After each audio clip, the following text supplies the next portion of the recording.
got bit by a shark. Shark took my fingertip.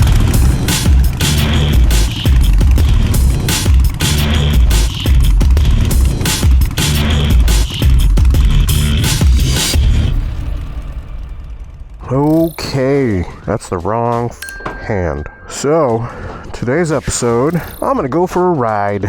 We're gonna do a good old-fashioned moto vlog, because I got some long overdue news to share with you guys, and that is how I lost a finger. In the middle of us building a motorcycle for Born Free, it's quite the journey. Now, in gloves, you can't tell that I'm missing anything.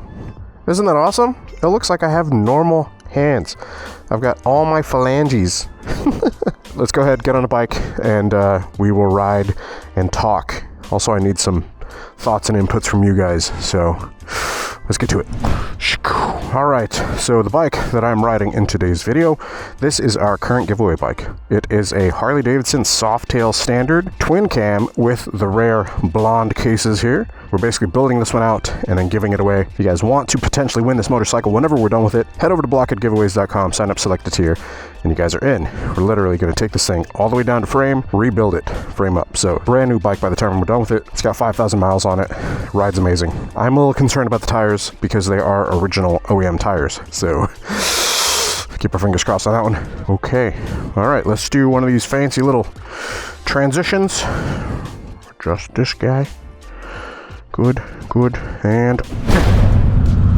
Alright, so before we get too far into all those nitty-gritty details of what happened, I do want to give you guys a heads up. So this episode will have some potential imagery in it and video that you might not want to see. It is going to be a little gross if you are queasy or you don't like seeing those kind of things. I will be sure to put a disclaimer up right before I show them so that you can like close your eyes or fast forward or whatever. Some people are okay with that, some people aren't. Honestly, me even looking at it, it was pretty freaking gross, and I tried my best not to look at it, even though it was my own finger. Like whenever I would look at it, it was like, ugh. Also, before we get too far into the video, I do want to hear from you guys. I would absolutely love if you post up and comment if you guys have ever lost a finger or a limb or anything like that. Apparently, it's a lot more common than what I thought. Obviously, it's like not having to ever have dealt with it before. But then afterwards, talking to people that have, had issues or instances or accidents or whatever where they've lost fingers, yeah, it was incredibly insightful. So one of those people that I talked to that had lost 2 fingers, I believe, was Billy Lane. Just talking about losing fingers, and apparently Billy lost his fingers too. I was backing out of my driveway and I had my hand on the right grip and I let my left hand dangle and I was looking back over my left shoulder. My fingers got caught right in the rear belt drive of the bike. That bike was belt drive. Cut the end of my middle finger and my ring finger on my left hand right off. Pick up the pieces and take them to the hospital. It's cool that they were able to reattach yours. Yeah, it took me probably 15 years where I didn't play guitar forever. I thought I wouldn't play guitar again because I still can't feel anything in them, but I just had to basically learn how the level of pain that I feel is like how I determine how much pressure I'm putting on them. I was working in the shop with him. We were working on the on Delphine, which was our build for Born Free 2025 Softail Heritage Classic. We were talking about, finger pain because I was literally just good enough to where I was starting to work on motorcycles again. Whenever I lost my finger, it really slowed me down quite a bit, which is a whole psychological thing that's just it's a mind having an injury like that. And mine wasn't even bad, in comparison. That's a cool car, man. Yeah, mine wasn't even bad in comparison to some people, some people's injuries out there. And so, damn, I couldn't imagine. I got lucky, to be honest. It was kind of the best of a bad situation, but anyways, we'll get into more of those details later. But yeah, Billy Lane said he lost 2 fingers and he was able to basically pick them up, go to the hospital, and they sewed him back on. That's the pain has never gone away. So it's one of those things. It's great, got that to look forward to.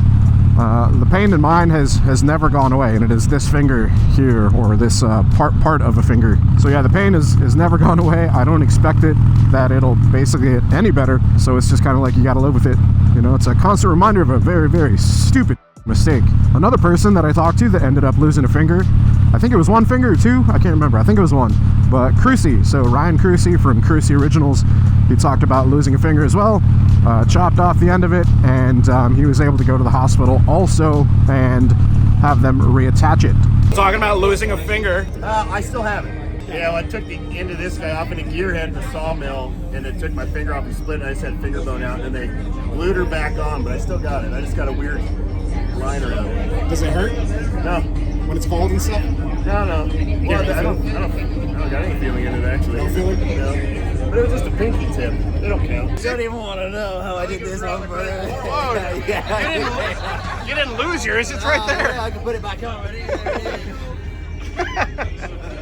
Unfortunately, mine was not able to be reattached, and that's because, I guess, just kind of like a little bit of a spoiler alert, mine was not cut off cleanly. Mine was smashed off, which sucks. Otherwise, I could have been one of those people that was like, oh yeah, like I cut my finger off and reattached it, but yeah, it's gone. It is not reattached. It's just now you know, something that's been there my whole life, that I've seen my entire life, and now it's not there anymore. It's really weird. Like, and it's been a while, you know. It's like I've healed up, and I think to the most that I will. This is a great bike. I freaking love this thing. It's healed up to the most that it will, but is what it is, kind of thing, you know.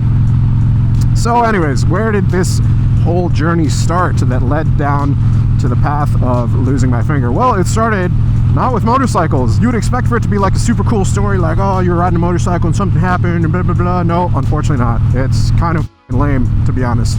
I kept on telling people like, oh yeah, I'm gonna make up a story where, you know, since I live in Florida, like I got bit by a shark, shark took my fingertip or something like that, and I honestly I should go that route, but yeah, I'll be honest, I'll be truthful, you know, shit happens, accidents happen.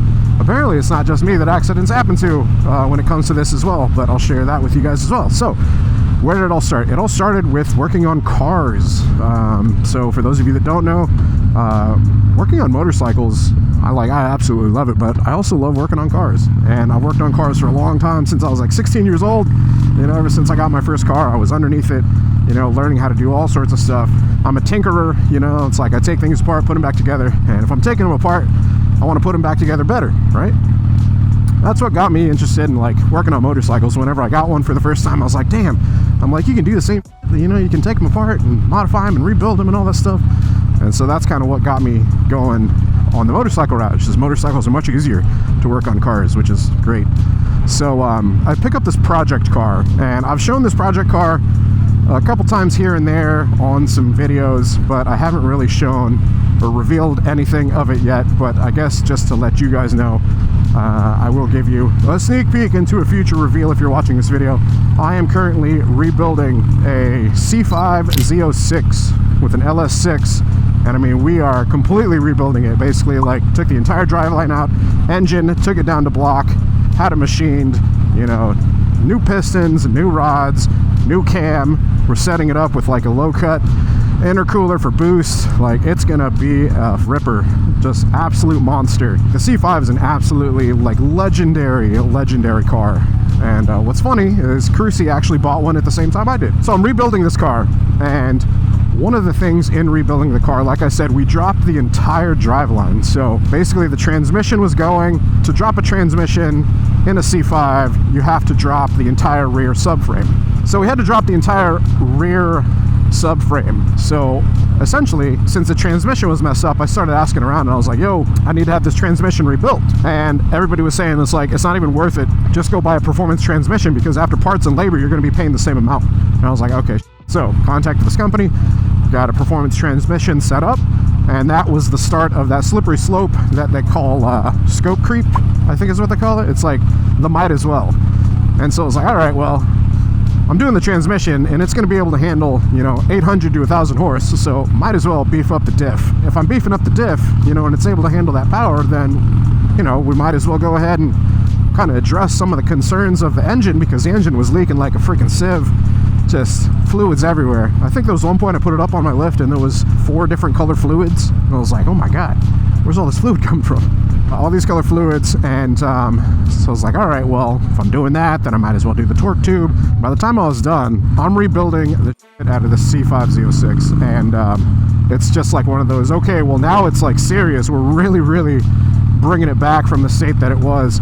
Once you get it on a lift and you really start looking underneath, I could see all the shortcuts that the previous owner took, and I was like, okay, well, I need to start like cleaning this thing, and we're pretty much going to do like just this really thorough restoration on it. So now that all the mechanical stuff is out of it, and you know, we've got some of it rebuilt, and you know, the engine's being machined, I'm looking at the bottom and I'm like, damn, like I really need to clean this up, which is where dry ice blasting comes in. So for those of you that don't know what dry ice blasting is, it's exactly what it sounds like. You're taking dry ice and you're feeding it through like a sandblaster essentially, but it processes the dry ice a little bit differently, and it's basically like hitting the surface that you're trying to clean. So think of like a sandblaster, but it's safe for like every surface, right? It's safe for paint, it's safe for wiring, it's safe for plastic. Like you can use it on literally everything, and the only byproduct of it is whatever the contaminants are that you're getting off of the surface. So you know, if there's carbon, if there's grease, if there's dirt, if there's oil, whatever, you know, it's like you're cleaning all that stuff up. But the actual dry ice, it doesn't, you know, turn into water. It just evaporates essentially, right? I forget what the actual term is that they call it. Yeah, it just turns from solid to gas because it's dry ice. So I end up going down this path of like, okay, I'm gonna buy a dry ice blaster, and so that's exactly what I do. And I start researching the hell out of it. I start learning how to dry ice blast, you know, like get all the equipment, get all the gear, because the people that are like giving me quotes for dry ice blasting, like it's just an insane amount of money for these guys to come out. And I was like, this is stupid. Like I could learn how to do it myself, and rather than paying them, I'll basically just do it myself, and I'll have the equipment and I won't have to pay anybody. So yeah, that's what I chose to do. It's like literally an investment of my time, but whenever I'm done, you know, I will have the knowledge, I'll have the tools, and I'll be able to do it on however many cars, and it'll essentially pay for itself, in which it already has, except for the finger. So how does dry ice blasting equal me losing a finger? One of the things that I learned with dry ice blasting is that you need an absolute ton of compressed air, like a lot. And so, you know, I had knowledge of air compressors, right? My knowledge of air compressors like wasn't quite extensive enough to what kind of air compressor I would need. The air compressor that I had at home was like a Husky 20-gallon, right? It was like an ultra quiet, really nice air compressor, awesome for being able to do the stuff like that I needed to previously, like working on cars, you know, if I needed air tools, you know, to like air up my tires, anything like that, it did the job. It was a great air compressor. But it was not near enough in terms of like the power that I needed for doing dry ice blasting, because like I said, dry ice blasting takes an absolute ton of compressed air in order to feed the dry ice at a fast enough rate that it's actually going to be working correctly.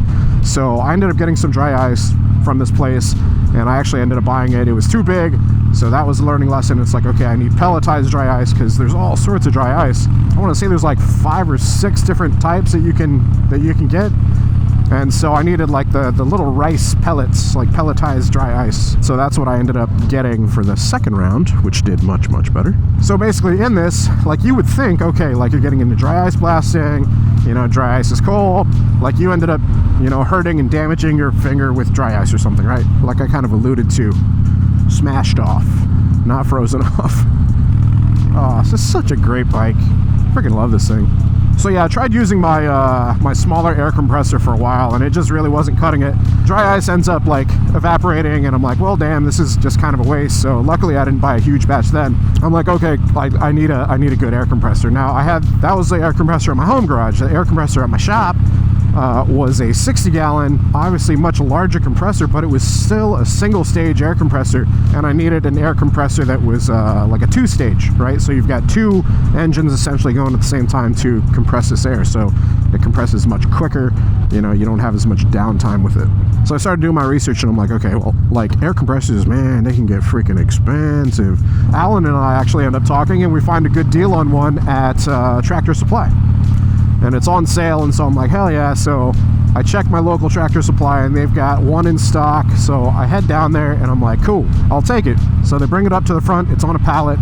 There's kind of some scratches and some stuff on the side of it, and I'm like, well, that kind of sucks. You know, it's a brand new thing. I know it's on sale. There's some scratches, and so I asked him. I was like, hey, you know, there's a couple nicks and scratches and stuff on this thing. Like, is there anything that we can do about that? You know, maybe take a little bit off. Oh, sorry. And they were like, yeah, cool. So they gave me a little bit of a discount on it, which was very, very nice of them. So at the time, I've still got my truck, right, which is great. The truck is able to haul an air compressor, so they take the air compressor and they put it on a forklift. Now, granted, this is like a 80-gallon, I think. Pretty sure it's an 80-gallon, 2-stage, right? Incredibly heavy air compressor. This thing is not lightweight by any means.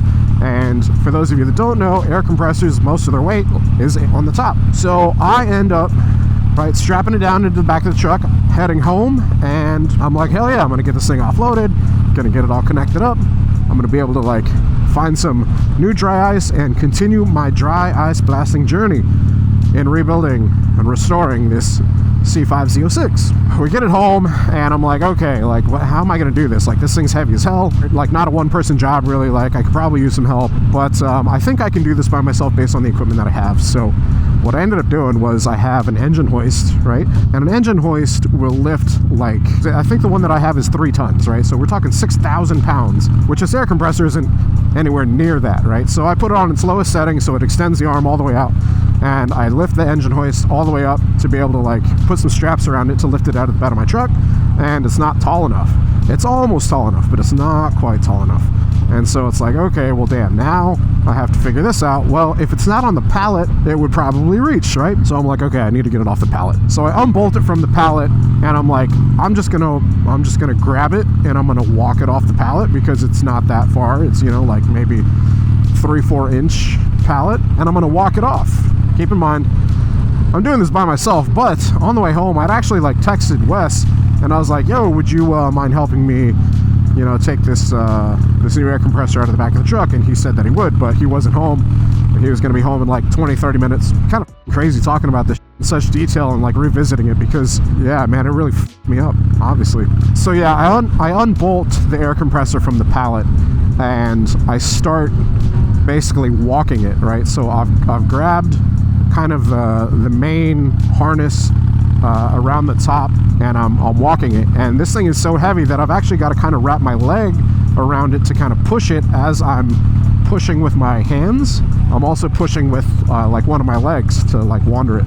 Well, the pallet actually didn't have 4 slats on it, right? So the air compressor has 3 feet, which I don't understand, but there's 3 feet on the air compressor and there's 3 slats on the pallet.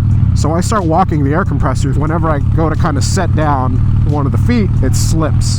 And whenever it slipped, the way that I was grabbing it, like I was trying to let it go, but it was going towards the edge of the truck, and I'm like, this is gonna fall off, crush the edge of the truck, like hit my car, like the Trans Am that's sitting beside it, like just all sorts of things kind of quickly go through my head, like it's gonna destroy the air compressor, like that's a waste of money, like I'm gonna be screwed. So I'm trying to let go of it, but it took me with it. And so at that point I'm like going with this air compressor that's like headed, just falling like off the edge of my truck, and it slams down onto the side of the truck. Well, whenever it slams down like onto the side of the inside of the bed of the truck, where my hand was, it wasn't in between the air compressor and the truck. But like I said, the air compressor is top heavy, so it goes like this, and then whenever it hit, it bounced and then it slid down. That's whenever it slid down, that was the problem, because now my hand was between the air compressor and the bed of the truck, which I have video of. Now, how do I have video of this? Well, I've got cameras, you know, set up on my property, and one of the cameras just so happens to be in the garage, and it caught this entire thing. So I will go ahead and show you guys the footage right here. Now, you can't really see too much in this footage, but you can see a little bit of it, and so just a heads up if you guys are kind of queasy, whatever. I'm not going to show the really super graphic stuff in this point, but just a heads up.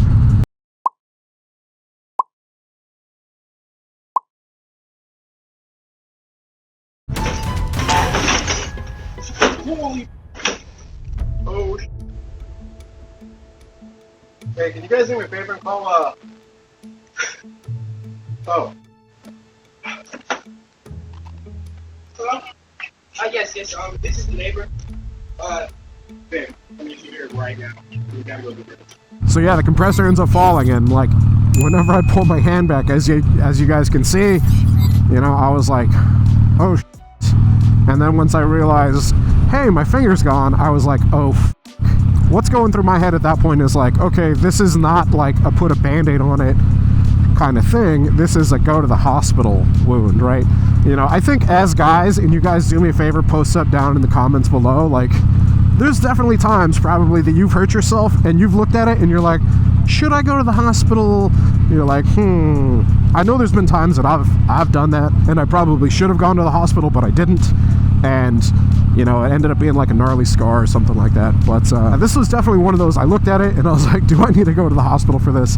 And the answer was very quick. Yes, go to the hospital. The end of your finger is gone. So at this point, like, it's bleeding, and I grab it with my hand, and I'm like, okay, I have to stop the bleeding. So I basically got my left hand and I'm grabbing the finger and I'm putting so much pressure on it to stop the blood, because it was just, you know, gushing. You can see it on the side of the truck at one point. Whenever I pull my hand back, it like spurts and it just covers the side of the truck. So I'm like, okay, well, I need to go to the hospital. And so I asked the kids. There was 2 kids playing in the road, and I was about to ask them if they could call 911.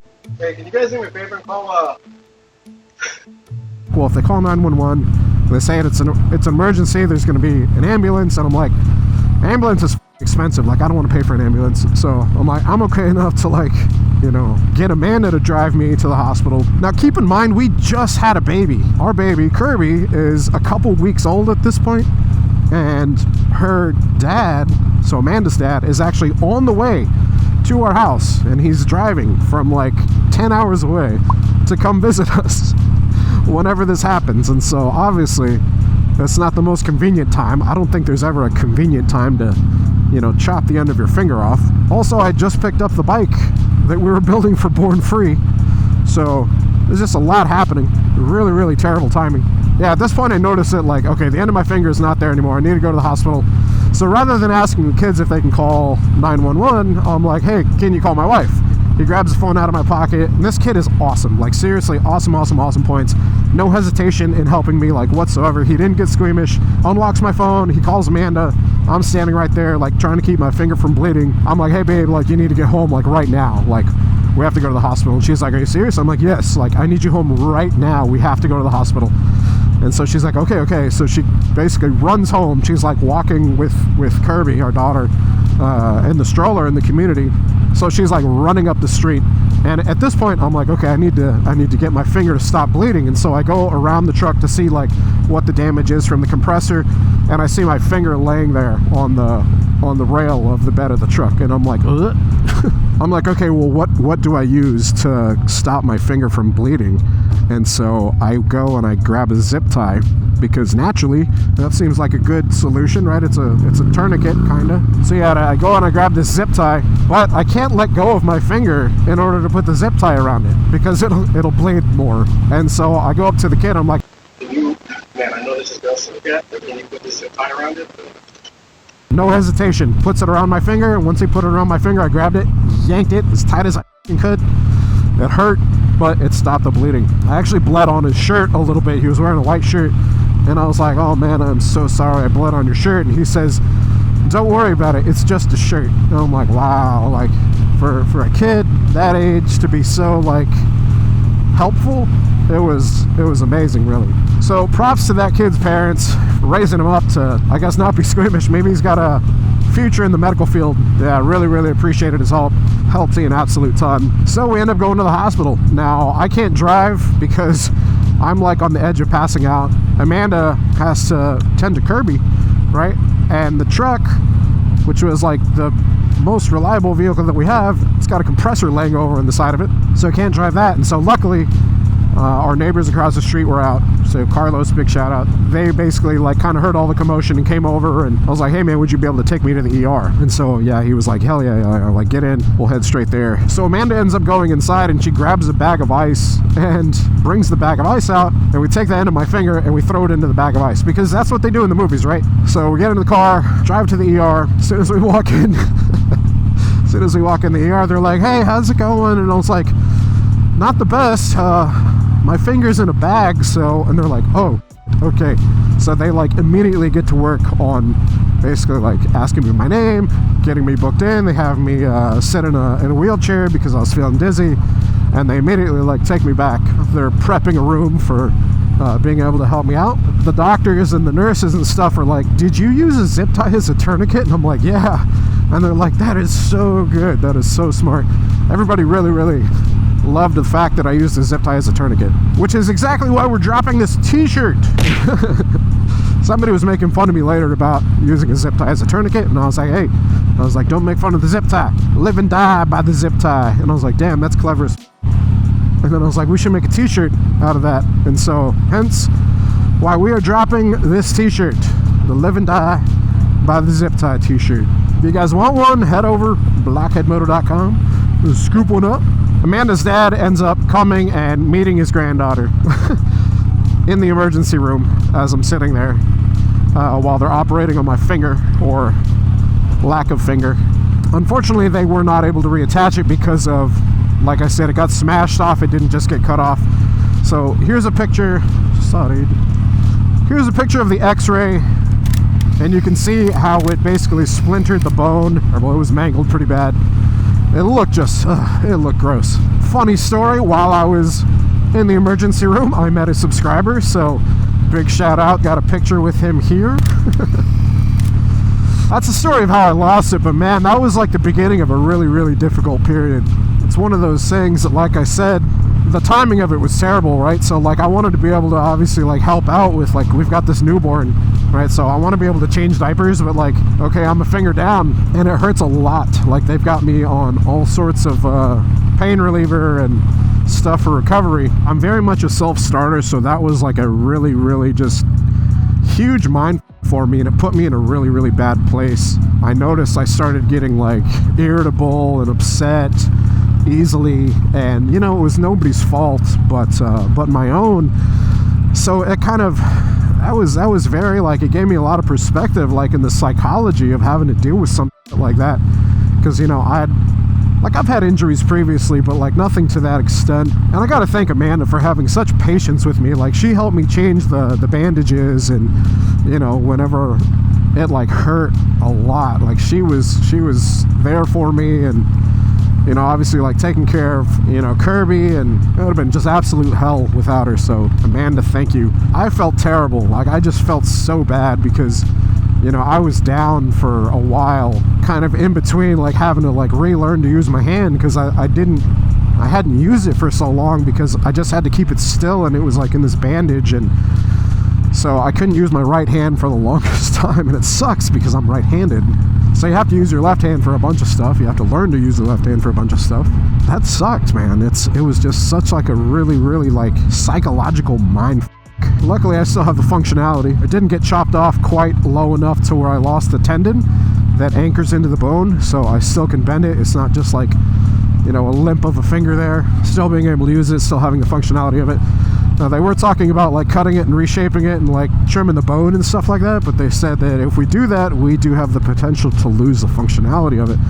And I was like, nah, I'd rather have an ugly fingertip with functionality than a nice fingertip and no functionality. That's just stupid. I guess I never talked about showing a picture of it, so if you guys want to actually see a photo of it, I'll be sure to post it here. Once again, disclaimer, if you guys are queasy and you do not like gross, graphic, bloody imagery, whatever, I would advise skipping ahead or not watching this next part, whatever. I'll be sure to post a picture right here.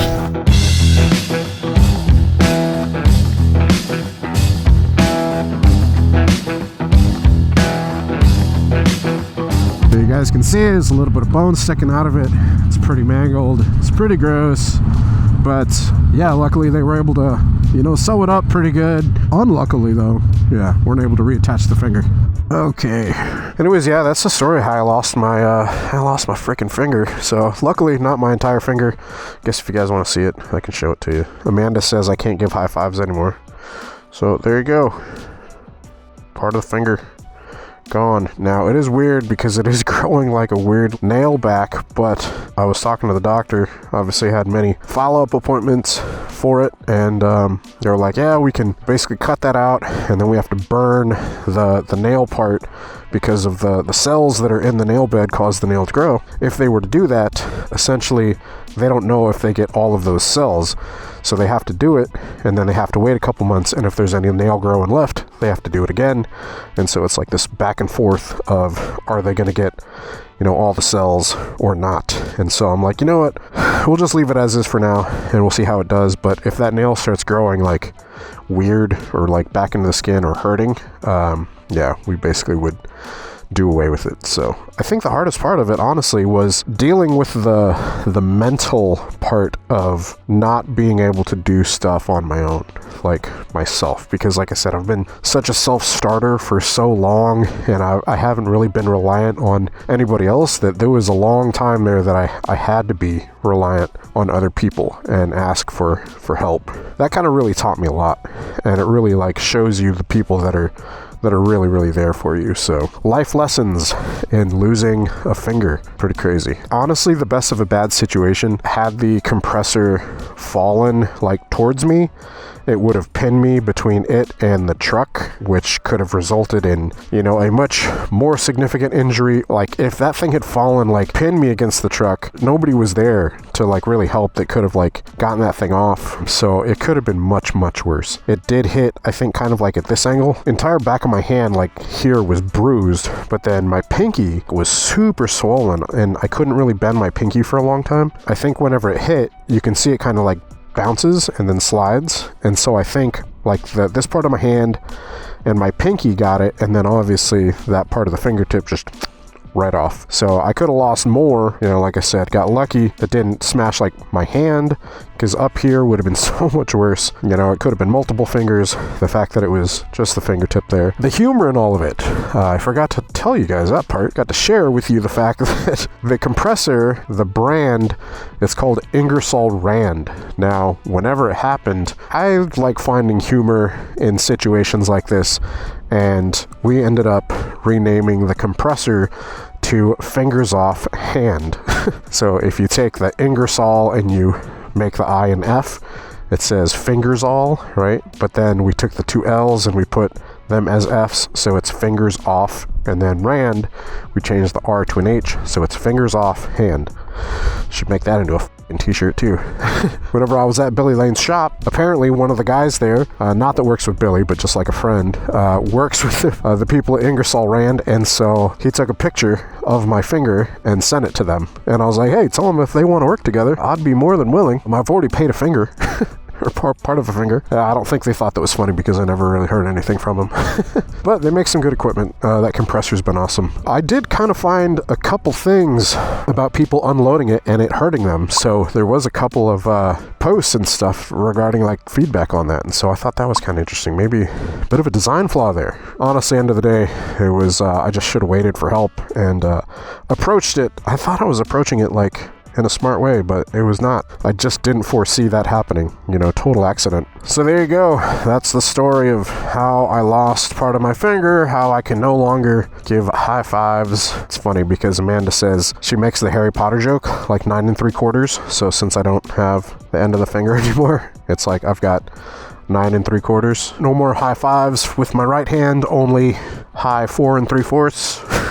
You gotta be able to laugh at yourself, you know, it's a stupid mistake. Definitely not one I will repeat. The kicker too here is that it was $150 for Tractor Supply to deliver that compressor. So I literally could have avoided all that for $150. Alan likes to tease me with that one. He throws that one in my face. Because I think I saved over $150 because of the scratches on it. So you guys remember how I asked them if they would be willing to discount it a little bit because of the scratches? I think I saved almost $200 with that. So it would have been kind of broke even, you know, would have been like free delivery. So I should have done that, man. I was just trying to save money. Oh well, like I said, lessons learned.